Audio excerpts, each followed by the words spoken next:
Hello दोस्तों, स्वागत है आपको टी न्यूज चैनल पर।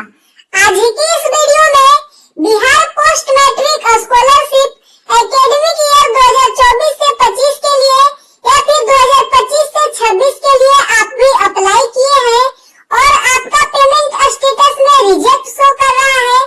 रिजेक्ट होने का दो रीजन हो सकता है। ये दो रीजन के साथ बहुत सारे स्टूडेंटों का पेमेंट रिजेक्ट हो रहा है, तो हमें उम्मीद है आप सभी स्टूडेंटों का अगर पेमेंट रिजेक्ट हुआ है तो इन्हीं दोनों में से कोई एक रीजन आपका भी होगा। अगर आपका कोई अदर रीजन से पेमेंट रिजेक्ट हुआ है तो आप कमेंट करके बता दीजिएगा, लेकिन अगर आपका ये दोनों में से किसी रीजन के साथ आपका पेमेंट रिजेक्ट हुआ है तो अब आपको क्या करना पड़ेगा, अब आपका स्कॉलरशिप का राशि मिलेगा या फिर नहीं मिलेगा, क्या करना पड़ेगा, सब कुछ इस वीडियो में हम बताने वाले हैं, तो आप जरूर देखिएगा। चलिए वीडियो को स्टार्ट करते हैं। सभी स्टूडेंट अपने मोबाइल फोन में या फिर डेस्कटॉप पे, कंप्यूटर पे गूगल ब्राउजर ओपन करके बिहार पोस्ट मैट्रिक स्कॉलरशिप की ऑफिशियल पोर्टल पे आ जाइएगा। इस पोर्टल का लिंक हम वीडियो के डिस्क्रिप्शन में दे देंगे, वहाँ से भी डायरेक्ट आप इस पोर्टल पे आ सकते हैं। इस पोर्टल पे आने के बाद सभी स्टूडेंटों को अपना एप्लीकेशन लॉगिन करना होगा। हमें उम्मीद है आप सभी स्टूडेंटों को अपना एप्लीकेशन लॉगिन करने आता होगा।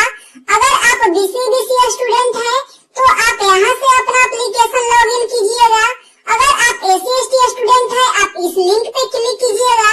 जैसे ही क्लिक कीजिएगा आप एससी/एसटी वाला पोर्टल पे आ जाइएगा और एससी/एसटी स्टूडेंट के लिए भी यहाँ पे लिंक शो करेगा, तो यहाँ से एससी/एसटी कैटेगरी के स्टूडेंट अपना एप्लीकेशन का स्टेटस लॉगिन कर लेंगे। तो आप जिस कैटेगरी के स्टूडेंट हैं आपको अपना एप्लीकेशन का स्टेटस लॉगिन कर लेना है। तो हम एक स्टूडेंट का एप्लीकेशन लॉगिन करते हैं और उसी के माध्यम से आपको सब कुछ पेमेंट रिजेक्ट से रिलेटेड बताते हैं। तो आप जैसे ही क्लिक कीजिएगा आपको अपना एकेडमिक ईयर चूज करना है। आप जिस एकेडमिक ईयर के लिए अप्लाई किए हैं, आपका जिस एकेडमिक ईयर के लिए पेमेंट रिजेक्ट हुआ है आपको वो चूज कर लेना है। जैसे ही चूज कीजिएगा फिर आपको अपना यूजर आईडी और पासवर्ड से लॉगिन करना होगा। 2024 से 25 के लिए यूजर आईडी और पासवर्ड के माध्यम से लॉगिन करना रहता है और 2025 से 26 के लिए ओटीआर के माध्यम से लॉगिन करना रहता है।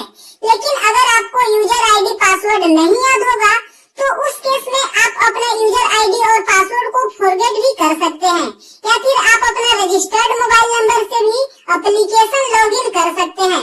तो चलिए हम एक स्टूडेंट का यूजर आईडी और पासवर्ड से एप्लीकेशन लॉगिन करते हैं। यूजर आईडी और पासवर्ड इंटर करने के बाद आपको अपना सही कैप्चा इंटर कर लेना है। तो चलिए हम सही कैप्चा इंटर कर लेते हैं। उसके बाद लॉगिन पे क्लिक करना है।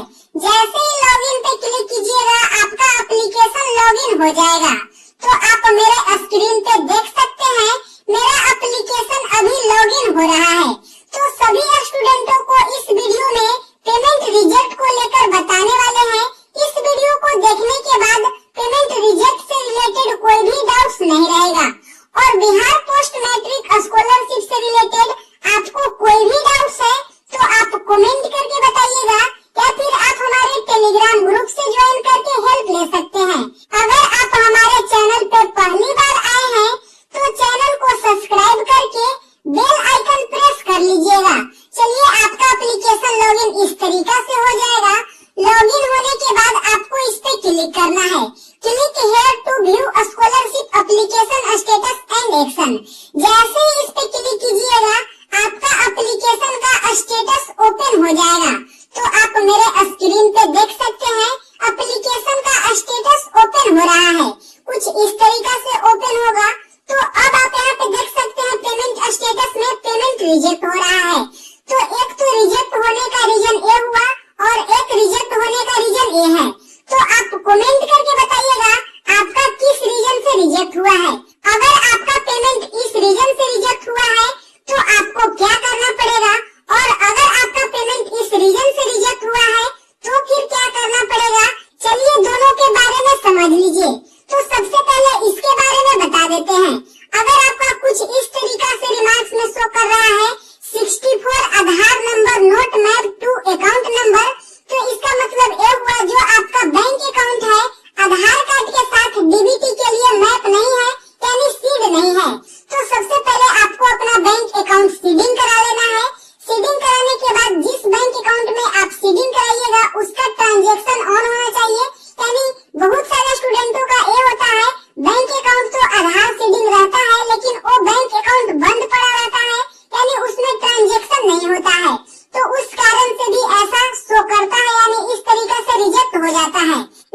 बहुत सारे स्टूडेंट कमेंट ये भी कर रहे हैं मेरा सब कुछ सही है, मेरा आधार सीडिंग भी है, बैंक अकाउंट भी सही है, यानी बैंक अकाउंट ऑन है, फिर भी मेरा इस तरीका से रिजेक्ट हो गया।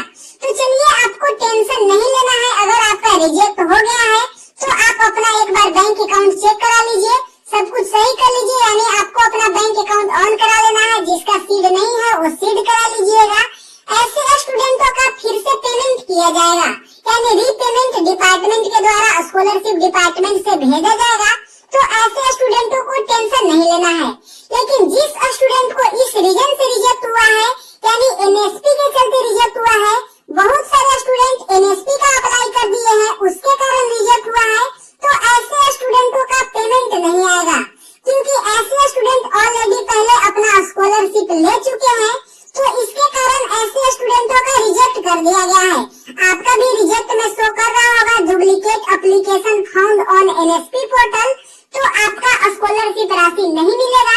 तो इस वीडियो को देखने के बाद हमें उम्मीद है पेमेंट रिजेक्ट से रिलेटेड सारा डाउट्स क्लियर हो गया होगा, यानी अगर आपका इस रीजन से रिजेक्ट हुआ है तो आपका स्कॉलरशिप फिर से भेजा जाएगा, लेकिन आपका इस रीजन से रिजेक्ट हुआ है तो आपका स्कॉलरशिप राशि नहीं मिलेगा, क्योंकि आप ऑलरेडी स्कॉलरशिप ले चुके हैं। आप एक ही एकेडमिक ईयर के लिए 2 बार स्कॉलरशिप राशि नहीं ले सकते हैं। तो इस वीडियो को ज्यादा से ज्यादा स्टूडेंटों